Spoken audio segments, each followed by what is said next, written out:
بسم اللہ الرحمن الرحیم۔ السلام علیکم ناظرین، آج ہم 12 امام کے بارے میں آپ کے ساتھ بات کریں گے۔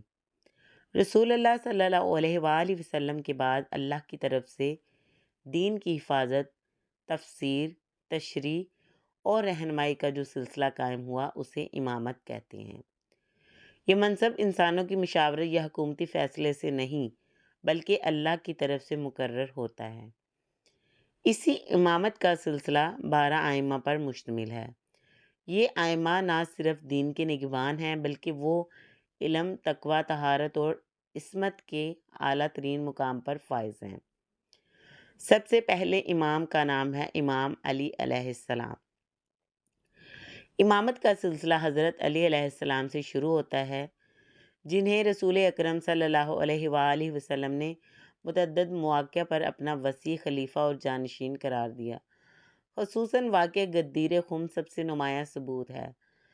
حضرت علی علیہ السلام بچپن سے رسول اللہ صلی اللہ علیہ وآلہ وسلم کی تربیت میں رہے اور اسلام کے پہلے مرد مسلم۔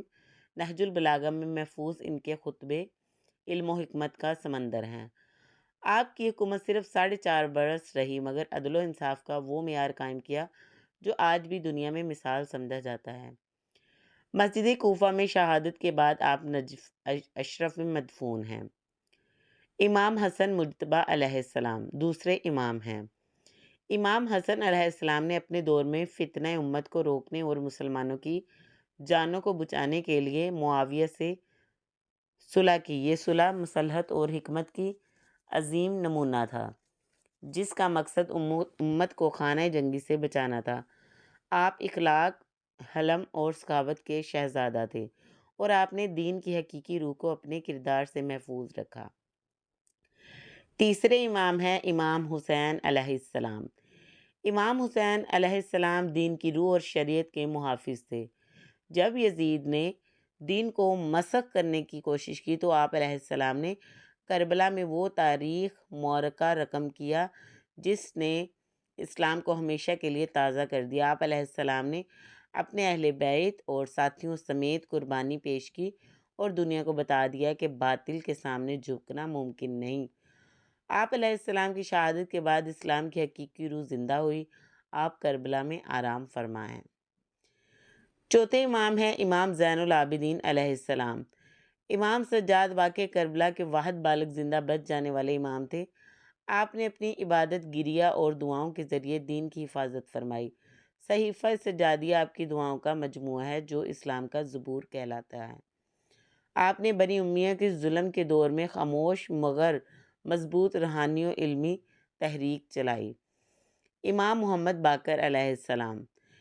امام باقر علیہ السلام نے اسلامی علوم کی بنیادوں کو کھولا۔ آپ کے زمانے میں بنی امیہ کمزور ہونے لگے، جس سے علمی کام کے لیے نسبتاً آزادی ملی۔ آپ نے تفسیر، فقہ، حدیث اور علم کلام کی اصل بنیادیں رکھی۔ امام جعفر صادق علیہ السلام۔ امام جعفر صادق علیہ السلام کی تعلیمات بہت زیادہ ہیں۔ آپ نے تقریباً 4000 شاگردوں کی تربیت کی، جن میں امام ابو حنیفہ، امام مالک جیسے بڑے عالم بھی شامل تھے۔ آپ نے دین کی اصل تعلیم کو محفوظ کیا، سائنس، کیمیا، طب اور کائنات کے اسرار تک پر درس دیے۔ اسی وجہ سے ان کو فقہ جعفریہ کے نام سے منسوب کیا جاتا ہے۔ امام موسیٰ کاظم علیہ السلام۔ امام کاظم علیہ السلام اپنے صبر اور بردباری کی وجہ سے کاظم یعنی غصہ پینے والے کہلائے۔ امام علی رضا علیہ السلام۔ امام رضا علیہ السلام کو عباسی خلیفہ مامون نے مصالحت کے تحت ولی عہد مقرر کیا۔ امام محمد تقی علیہ السلام۔ امام جواد علیہ السلام کم عمری میں امام بنے اور اپنے علم و فضل سے سب کو حیران کر دیا۔ امام علی نقی علیہ السلام۔ امام ہادی کا زمانہ سخت نگرانی اور پابندیوں سے بھرا ہوا تھا مگر آپ نے اپنے علم، زہد اور اخلاق سے لوگوں کی تربیت جاری رکھی۔ آپ سامرا میں مدفون ہیں۔ امام حسن عسکری علیہ السلام۔ امام عسکری علیہ السلام کے زمانے میں عباسی حکومت کا دباؤ انتہائی سخت تھا اور آپ زیادہ تر نظر بند رہے۔ امام مہدی علیہ السلام۔ امام مہدی آخری حجت خدا، صاحب العصر اور زمانے کے امام ہیں۔ تو ناظرین، یہ تھی 12 اماموں کی انفارمیشن، ان کے نام۔ اگر آپ کو ویڈیو پسند آئی ہو تو چینل کو سبسکرائب کر دیں اور بیل کے آئیکن کو پریس کر دیں۔ اگلی ویڈیو تک اللہ حافظ۔